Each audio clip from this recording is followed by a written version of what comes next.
കിടക്കുന്നത് കൊണ്ട് തന്നെ മിക്കപ്പോഴും ഞാൻ ഉറങ്ങുമായിരിക്കും. ചിലപ്പോൾ ഞാൻ പൂർണ്ണമായിട്ട് ഉറങ്ങുന്നുണ്ടാവില്ല. അപ്പോൾ പതുക്കെ ഡോറ് തുറക്കുന്നത് പോലൊരു സൗണ്ട് കേൾക്കും. അമ്മയോ ആരെങ്കിലും ആയിരിക്കുമെന്ന് വിചാരിച്ച് ഞാൻ നോക്കുമ്പോൾ ആരും ഇല്ല. പക്ഷെ ആരോ നടക്കുന്നത് പോലൊരു സൗണ്ട് കേൾക്കും. പുറത്തുനിന്നും അതുപോലെ തന്നെ ഒരു സൗണ്ട് കേൾക്കും. അത് കഴിഞ്ഞിട്ട് ഡോറ് മെല്ലെ തുറക്കും.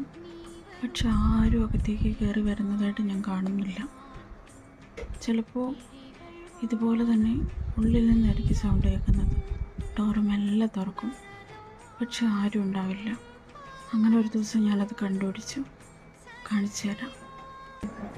ഇപ്പോൾ ഡോർ അടഞ്ഞ് കിടക്കുക. കുറച്ച് സമയം വെയിറ്റ് ചെയ്താൽ അത് തന്നെ തുറന്നു വരും.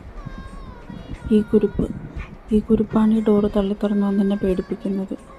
എനിക്ക് കട്ടിലിൻ്റെ മുകളിൽ നിന്ന് നോക്കുമ്പോൾ താഴേക്ക് കാണുന്നതിന് ലിമിറ്റേഷൻസ് ഉണ്ട്. ഇവളാണെങ്കിൽ കയറി വന്ന് കട്ടിലിൻ്റെ അടിയിൽ കിടക്കുകയും ചെയ്യും. എന്നെ കുറേ പേടിപ്പിച്ചു.